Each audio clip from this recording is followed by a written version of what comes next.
Qizijonlar, bugun sizlarga qizim uchun nega aynan Registon maktabini tanlaganim haqida aytib beraman. Qani ketdik. Birinchidan, Registon maktabi uyimizga yaqin, Tinchlik metro yaqinida joylashgan. Lekin bundan tashqari Registonni Chilonzor va Yunusobod tumanida, viloyatlarda esa Samarqand va Farg'onada ham filiallari bor. Ikkinchidan, bu maktab ta'lim sohasida 11 yillik tajribaga ega. Hozirda 5 ta maktabdan tashqari 40 ta o'quv markazlari, 3 ta bog'cha va 2 ta tibbiyot texnikumi ham bor.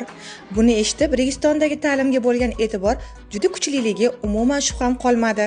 Uchinchidan, Registon maktabi nafaqat ta'limga, balki tarbiyaga ham katta e'tibor berar ekan.